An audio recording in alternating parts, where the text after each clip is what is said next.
Right. Welcome everybody to our open house event, and I'm so excited to talk a little bit about our program and meet new people here today. So let me share my screen here.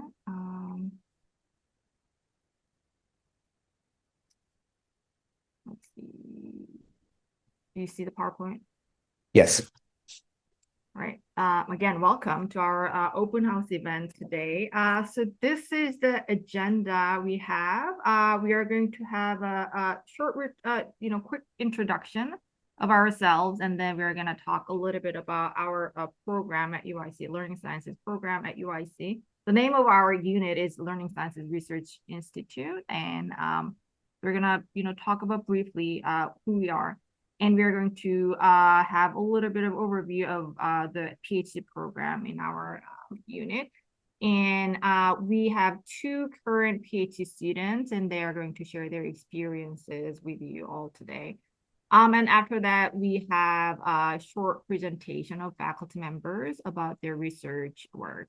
And we can have questions and discussions at the end. And at around 1 or even earlier than that, depending on how it goes, we're going to open up breakout rooms so that you can have, if you have any questions to individual faculty members or graduate students, you can join and ask questions in a more private setting. So we are going to have a short overview of learning sciences program at UIC, and Josh is going to talk a little bit about that.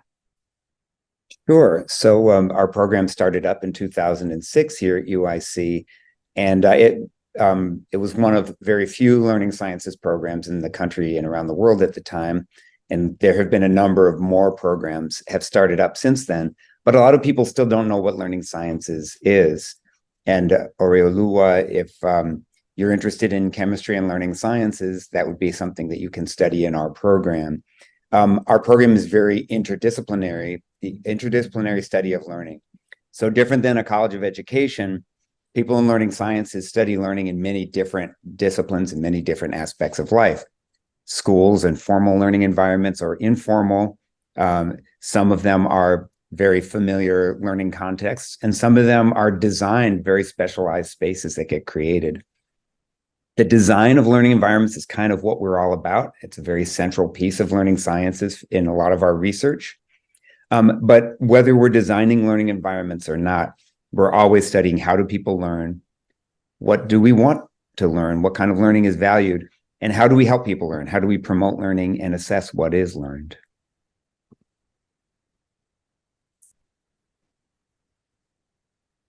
Great, thanks, Aman. Joining from Mumbai, great to have you in the meeting. So LSRI, since we began, we've been very actively involved in the Chicago area. Chicago, as well as the areas around the city, we have collaborative relationships with Chicago Public Schools, some of the nearby other school districts. We work closely with instructors in UIC classrooms and other higher ed institutions. We have a number of museum relationships, working with libraries, other informal spaces. And we've also got people doing research in collaboration with community groups and cultural organizations. So always we're looking at learning in the context of helping and supporting learning with people who are doing this work in real world contexts. And yes, welcome, Mary. Thanks for joining.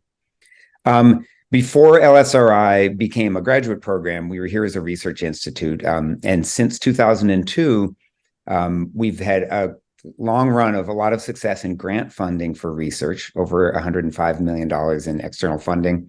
I think we could bump that number up now. And that includes research, also the design of learning environments, also professional development, working with teachers or faculty members, and outreach in and around Chicago and elsewhere. Currently, there's $18 million worth of funded research projects happening within LSRI. And here we are, some of us. You can see the faculty, students, staff, and collaborators working with us. I see a number of people who have graduated and moved on, a number of people who are still here. We have fun. We are a small but mighty community. Everyone is close and knows each other, and yet there's still a lot of different kinds of work that are happening here and around LSRI.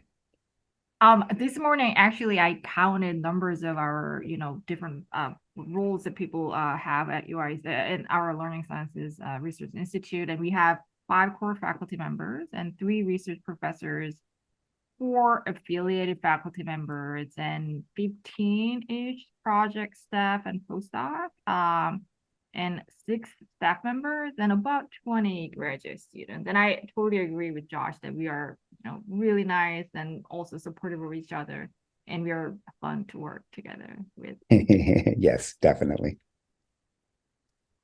All right, so okay, so I'm going to give a thank you, Josh, for talking a little bit about our program of LSRI. So I'm going to talk a little bit about our PhD program, and I'm guessing you're most interested in about our PhD program. So this is what we require students to do in terms of coursework. So you are going to take 6 LSRI, LS Learning Sciences core courses, and then Journal Club. Journal Club is a professional development course that we provide any support for learning scientists in the field, and also how talk about how to complete successfully our program.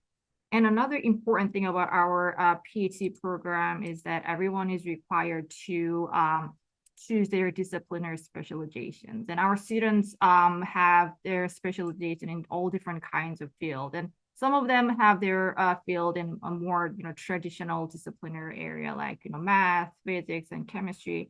And others are their specializations are more like a little less traditional in the sense that we don't have like those like discipline or subjects in schools. So like urban planning and disability studies, sociology, communication, music, and theater and stuff. And within the disciplinary specialization, students would have a co-advisor and take courses in the discipline. And also, you may end up going to their conferences and socialize with people in the discipline as well. And then students take elective courses. Typically, these are additional research methods courses, or any special topics that you would like to take, learn more about. And we also offer a special topics course. We don't offer it every semester or every year, but sometimes you have that. And if you take special topics course, it also counts as your elective. And then you would participate in your dissertation research, and that would be about like 30 credit hours. And then in addition to that, you would be involved in research apprenticeship like from the first day of the program here. So you would be involved in research projects. So these are the core courses that I talked about. So 6 core courses plus Journal Club. So we have a introductory course and the research course. And we have a course on the foundation of scientific inquiry. And 511 is the data analysis of, the analysis of data about teaching and learning. And 512 and 513 are design of learning environments. And also, 513 is more about looking at the learning sciences research in the not just at the individual level, but also organizational level.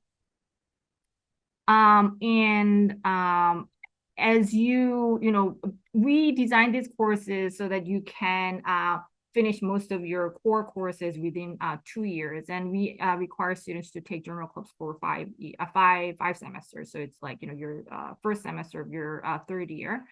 And around the time you finish your coursework, you're gonna start thinking about your dissertation. And before collecting your dissertation data, there are a couple of milestones that you need to complete as well. So those are portfolios, which is qualifying exam for us. And then you need to write and defend your dissertation proposal. So people can provide you feedback and guide you through your dissertation process. So since I think our first cohort of LSRI PhD program was in 2007. Is that right, Josh?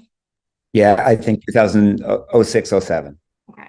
And since then we had 20 graduates, and this slide and the next slide list all the names of our graduates and their title of their dissertation and where they are currently. And a lot of our graduates are in most of, they are all in different they landed in different jobs, and some of them are in academia and some of them are in outside of academia doing a lot of fun things that are related to learning. So some of them are in museums, or they work in consultation company or curriculum development company, or some both profit and nonprofit organizations where they provide some sort of educational experiences for learners. So this is second page that lists our graduates. And here I would like to talk a little bit about the professional development opportunities that you could have in our program. The first and foremost is the RA-ship opportunity. Earlier, Josh showed, we were successful in getting lots of external fundings, and through the funding, we can also offer RA-ship to most of our students. And by participating in the research projects, you get financial support, but also you learn about how to do research. You would work in a large team of other faculty members, postdocs, and other students, and you really would learn like ins and outs of research beyond what coursework could offer. And we have some TA opportunity as well. Unlike many of other programs where they have a huge undergrad teaching load, LSRI does not have that. So our teaching opportunities are limited, but there are some opportunities that you can teach both in LSRI and outside. And you would attend and present your research at professional conferences. And these three conferences are mostly, where our students go. So International Society of the Learning Sciences, American Educational Research Association conferences, and the third one, Learning Sciences Graduate Student Conferences, the graduate students only conference. And it's a great opportunity to network with people and learn from other graduate students in other institutions as well. And so these are the conferences that most of us go. And in addition to these, depending on your disciplinary specialization, you would also go to other conferences that are more specific to your discipline as well. And you could also collaborate on research grants and proposals as well. And you would also apply for fellowships as well. So our UIC's Graduate College have a number of fellowship opportunities, and NSF and Spencer Foundation and other foundations have the fellowship for graduate students as well. And we have some graduate students we have one student who got NSF graduate fellowship, and another student who also has external fellowship that supports their dissertation work as well. Yeah. Okay, so next what we want to do is we would like to hear a little bit from our current student.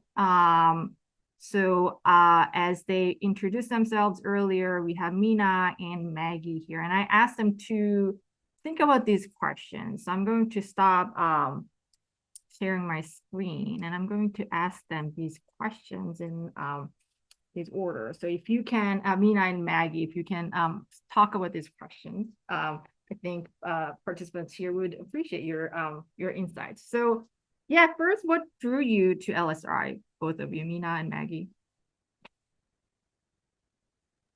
I can go first.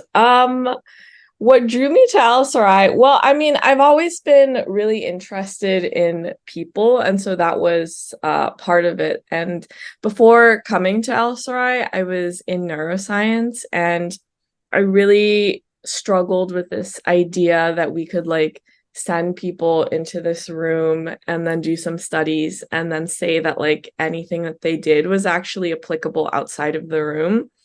Um, and so that was a huge reason as to why I left.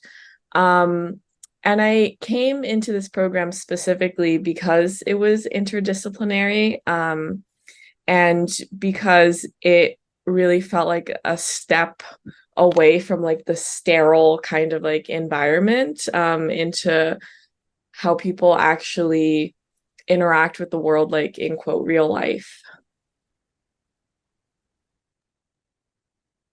So I'm Maggie. Yeah, I would actually say something pretty similar in terms of I came to the learning sciences more broadly just because I was seeking more methodological diversity than what I was kind of getting access to in the psychology research that I'd been doing. I had worked both with like a cultural psych lab and an ed psych lab before finding that the learning sciences existed, and then hearing about LSRI. I think something that I liked about LSRI, like as I was looking through different programs and stuff, was like the faculty and not just like the research and stuff that was happening here, but also kind of like the beliefs that the faculty here um, showed in terms of like what education research like can and should be. I think left a big impression on me. And plus I grew up in the Minneapolis area and I was pretty excited to potentially like go into the Chicago area. So that was another plus. Great, thank you. So the next question is, if you can share some experiences as a PhD student at LSRI, would be awesome. Any experience? I was actually, maybe this is a bad time to ask. What did you mean specifically about like experiences? Like, are there specific experiences that you're thinking of, Minjin? Yeah, any, I don't know if you can talk about maybe one question that I like to ask in my interviews is like, what are some memorable moments that you have, while you're in the program? I have a response if Mina needs a minute to think. Okay, go ahead, Mackie. Um, I think the one thing that kind of stood out to me about like this program, I mean, especially so I joined when it was like the very middle of the pandemic. So the coursework was like a really big highlight for me. I really liked the cohort model, and being able to see my other four classmates basically that were in the LS program, and every once in a while some other students like from the College of Ed that would take our classes with us. But to see them like across the different settings and like our engagement with the different professors from our department across kind of the 2 main years that you do those coursework.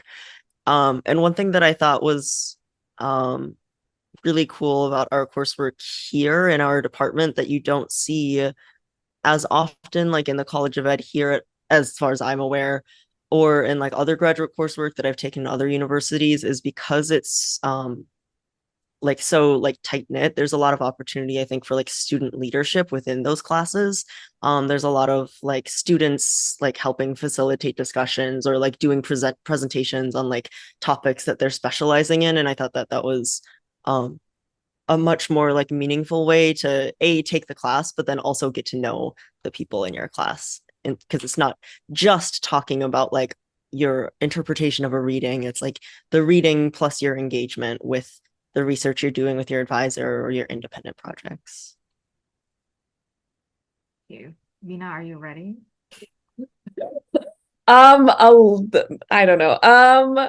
I mean, I guess sort of to go off a little bit with what Maggie said, I think that's a really interesting point. I do think like a lot of the conversations that I've had, um, both within, but also actually especially outside of the classroom, I think with people, have been very memorable in terms of like the kinds of discussions that we have had about um work and also I guess just life. But um it is also really incredible to like watch people grow in different ways over several years. And maybe this isn't unique to like LSRI specifically, and can be like applied to a lot of different PhD programs, but I think there is something to be said about like it being a sort of small community, and getting to know people in a lot of different ways over time, I think is pretty cool.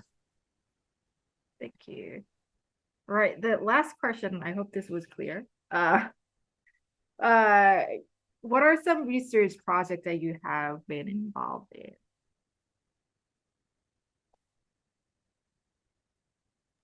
Okay, I'll start on this one. So I kind of have a big split across what I do because for my whole 4 years here, I had an opportunity to do TA-ship, but other than the TAing, I've mostly worked with Minjung for my graduate research assistantship. So right away, Minjung had me doing like some like grounded theory methodology with some previous data that she had collected. So that was really cool to get that exposure to the methodologies that I was like already curious about. Um, and then kind of once we were able to hit the ground running with like different more in-person projects, kind of once the like COVID regulations relaxed a little bit, we've been doing data collection with multilingual students about like how they're using mixing different languages that they know and translanguaging as they're working on like different types of STEM things. Because one of Minjung's sides, I think, is the STEM setting of translanguaging. So I was attracted to that like language learning and slash like language use side of her research. So we're doing a lot of data collection right now, and that also involves a lot of like recruitment and like getting to know the students. And then also one of the cool sides of this project that I was just had a Zoom meeting this morning with like the translation company that we work with. So that's been like kind of a cool opportunity that I didn't really necessarily like foresee when I was thinking about like, oh, I knew I was interested in like multilingual research, but there's all these other aspects that you get to experience as I think an RA with quite a bit of independence in this program. So it's been cool to do that. My independent research focuses on the Korean adoptee community. I'm a Korean adoptee myself. And so one thing that I'm interested in is like the cultural and like heritage learning that goes on within the community, especially as people try to do that outside of like the Korean peninsula. Okay, I can go now. So historically, the research projects that I've been on at LSRI have been more on like teacher learning in math and science classrooms. And I've been on 3 different projects so far now that have explored teacher learning. But my main interests are more in like new media and news consumption and politics. And so in that realm, I've also done some more research work on Wikipedia. So things like Wikipedia politics, how articles are created, sense making like involved in that, and then also like different language Wikipedia communities. I can talk a lot more about this, but I'm gonna stop myself before I like present accidentally. So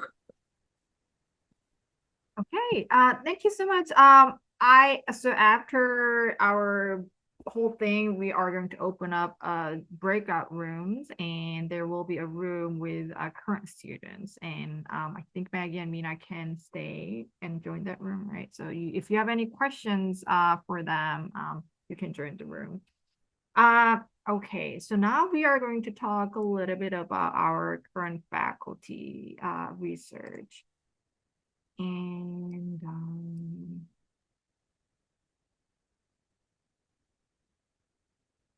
so we have more people, more faculty members than this, but these are our, core faculty members.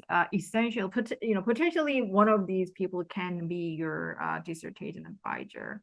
So that's why I thought it would be good to share some of the work that we are doing. And unfortunately, Allison and Don could not be here today. So Don might be able to join later today, like at around 1, but Allison could not. So we won't be able to learn about their research, but Josh, Joe, me, and Fee are here, and we will talk a little bit about our work. So let's see. So first is my research, and my disciplinary background is in chemistry, and my research, some of my projects are more closely to in chemistry education, and some are more widely in STEM education. And my core research interests are in thinking about how linguistically and racially diverse and minoritized population, the students, learn and participate in STEM. So I have a professional development project with high school science teachers where we are trying to figure out together how to support multilingual students in high school setting. And in particular, I'm interested in linguistic superdiversity, where there are multiple different languages spoken. And currently I am analyzing data that we collected from the project, and hoping that we can share some insights from the work. And another project is what Maggie shared earlier.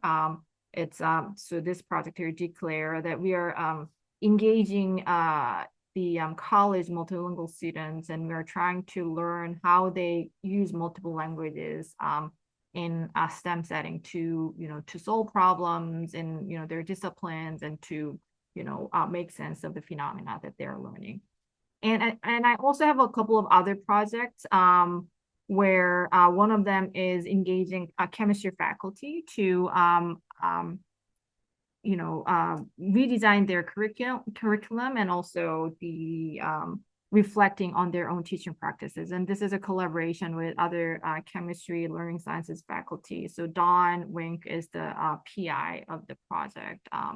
And this one here is my project that I collaborate with University of Chicago, the scientists there. And their goal is to advance quantum information science research. And my role in that project is to provide outreach program for K-12 teachers and students.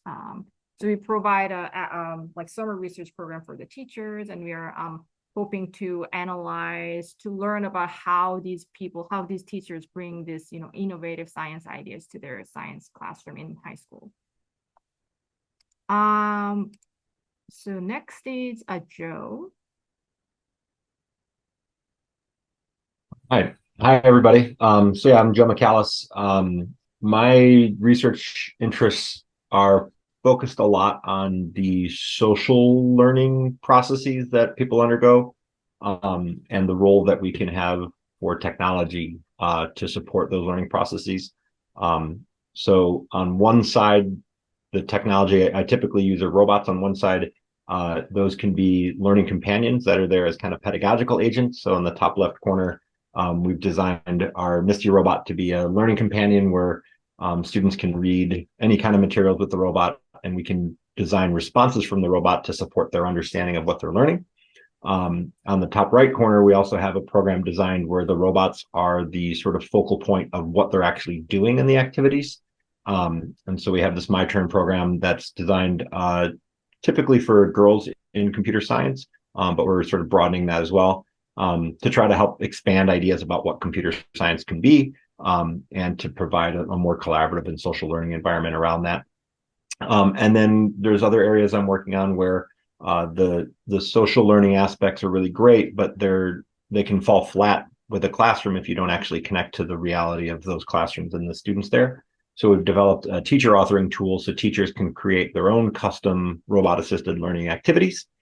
That is 2/3 of the way through that project. Actually, I guess about halfway through the project there. So we're just going to start testing out some of that in the real world. And that's where we're doing things like bringing our robots into libraries and community centers and after-school programs so students can have access to these technologies that would be really beneficial to their learning. And then the other sort of angle I've been working on a bit is thinking about an embodied cognitive perspective on learning with robots, where the physical presence of the robot can really be beneficial to embodied cognitive processes for learning.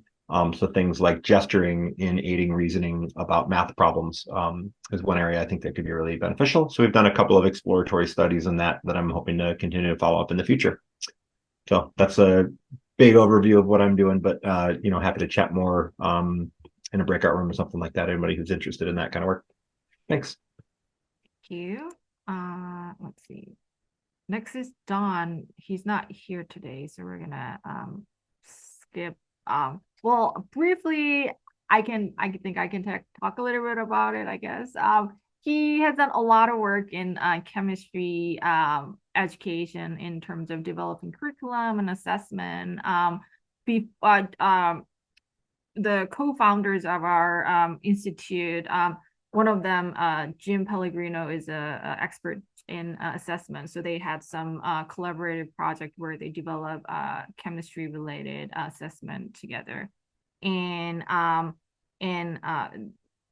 think one of these is our the chemistry faculty development project. And he also had some projects where he engaged communities in the Chicago area, where the community members work together to analyze the pollutants in the area and make actions about that. Hopefully he will join later and he can talk more about his research. And this is Josh. Thanks, Minjung. I just also want to say Don Wink is amazing. He's not here to speak for himself, but he does tons of work with teachers. He has big professional development meetings in the LSRI space with high school chemistry teachers, and awesome work. So I am in learning sciences and the Department of Curriculum and Instruction over in the College of Ed. And my work centers around sense making with data. I'm interested in how people teach and learn with data in the classroom. And I've worked with a lot of social studies teachers, history teachers, both middle school and high school. And then I've also done a lot of work with faculty in the social sciences, most of it around using data, very often demographic data or other kinds of data representations. And in some of the work, I've developed GIS tools, mapping tools to map historical census data, as well as working with existing tools that are out there. With a colleague, we've done some work around the kinds of data dashboards that people use during COVID to make sense of the pandemic. And I'm generally interested in how we make sense of social phenomena using data as texts. You can see my little step counter in my phone right there. And very interested in an idea of racial data literacy that Thomas Phillip has put forward, how we construct different kinds of people, whether it's by race, by gender, by disability, by neighborhood, by nationality, by where we live in the world. And in some of this work, I've looked at data narratives, and I found that that's really valuable for teaching and learning, is to think about data narratives and how the stories that we tell with data construct places and people in the world, and how we can advance data literacy and data science education through thinking about the narration of data and using it as a teaching tool. So that's enough for now. Glad to talk in the breakout rooms. All right, thank you. All right, Fee. Yeah. So hi, I'm Fee. I'm a bridge faculty postdoc scholar. So that means after 2 years as a postdoc, I'll transition to an assistant professor, continuing here at LSRI and also the math department. I see my research at really the intersections of learning sciences, math education, but also policy and leadership. So I'm really interested in the policy and organizational context in which K-12 math teaching and learning is situated, and then how do we design those policy and organizational contexts to support teachers to learn and improve their instructional practice. So in terms of policy, I'm really interested in the district level and how district leaders can design policies in ways that support math teachers to not only improve their instruction, but be more equitable in their math teaching as well. And in terms of leadership, I've really focused on teacher leadership. In my methodological approaches, one method I've been using a lot has been social network analysis. So the left top picture you see, that's a social network of advice networks of one school district, and you can really see who's more central in advice giving, and those tend to be the teacher leaders in that school district. So that's one way we can measure teacher leadership. Beyond the K-12 schools and school districts in which I work with, I'm really interested in math teacher education as well, because part of my role here at UIC is I also teach our undergraduate students preparing to be math teachers. And I'm really interested in thinking about coherence in teacher education programs. So how are they learning? What they're learning, how is that being connected to all the ideas across all the different coursework and also across the practicums and field experiences that they're engaging with. In addition to social network analysis, my methods has been really focused on discourse analysis, but also something called participant diagramming, where I ask participants to create visual representations that represent how they're thinking about something. So the very left bottom is a representation that a pre-service teacher created to represent all the ideas that she was learning from her teacher education program and the ways in which those ideas were connected or not. And then from that, we collapsed all of our participants and created that very large middle picture you see on the slide. And that is also with social network analysis. And that's really helping us see the structures and discontinuities and how pre-service teachers are making sense of all the different ideas they're learning from their teacher education program. So my research is kind of broad, but it's broadly about the policy and organizational context in which people learn to teach math. So I'm also happy to talk more about it in the breakout rooms. All right, thank you. So this was Allison. So this is it. This is all we had prepared for you today, and we can now open this for questions and then to breakout rooms. I think I'm gonna start recording.